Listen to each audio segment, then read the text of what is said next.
নমস্কার বন্ধুরা, এনপি চ্যানেলে আপনাদের স্বাগত। আমি আজকে নিয়ে এসেছি কচুর ফুল বাটা, কচুর ফুলের ভর্তা কীভাবে বানিয়েছি তাই আপনাদের সঙ্গে শেয়ার করতে এসেছি।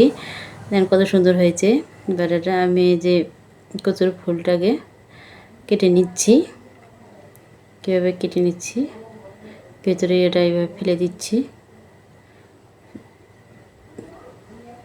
সবুজ অংশটা নেব একটু।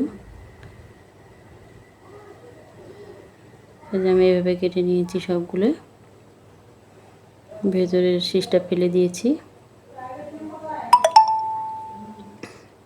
সবগুলো ভেতরে শীষটা ফেলে দিয়ে এখন আমি একটু ডুবো ডুবো করে কেটে নিচ্ছি।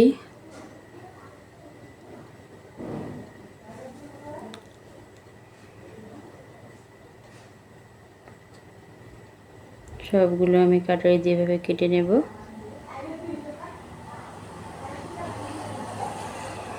সবগুলো কেটে নেওয়া হয়ে গেছে, কেটে ধুয়ে পরিষ্কার করে নিয়েছি।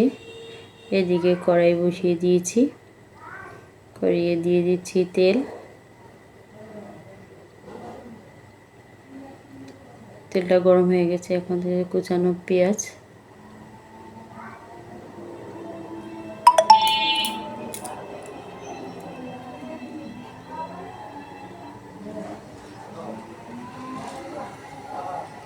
পেঁয়াজটা ভেজে নিচ্ছি ভালোভাবে।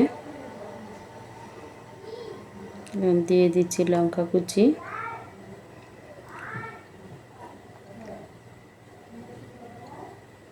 আদা কুচি, আদা রসুন কুচি দিয়ে সবগুলো আবার ভালোভাবে ভেজে নেব।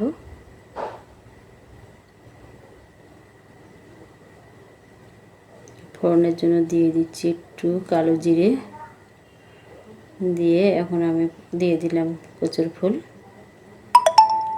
দিয়ে আমি ভেজে নেব একটু, যাতে যেন মুখ না চুটকায় বা মুখে না ধরে। হালকা আমি ভেজে নেব। তার জন্য দিয়ে দিলাম লবণ, দিয়ে দিচ্ছি একটু হলুদ গুঁড়ো, দিয়ে ভালোভাবে ভেজে নেব, একটু ভাজা ভাজা করে নেব।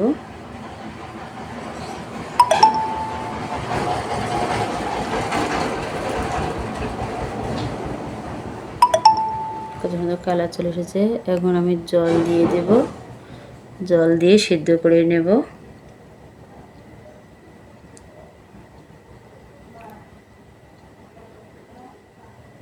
ঢেকে দিলাম, যতক্ষণ না সিদ্ধ হয় ভালোভাবে ততক্ষণ পর্যন্ত সিদ্ধ করে নেব। সিদ্ধ হয়ে গেছে, একটা আমি কাটার নিয়েছি, লাল কাটা, এটা দিয়ে আমি ঘেটে সুন্দরভাবে একদম মিহি পেস্ট বানিয়ে নেব।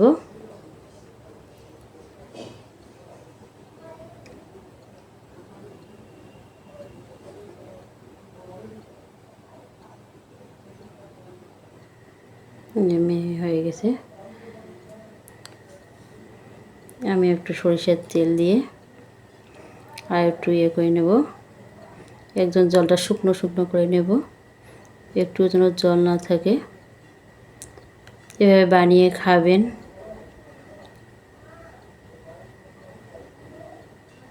ভালো থাকবেন। তো আমি নামিয়ে নিচ্ছি।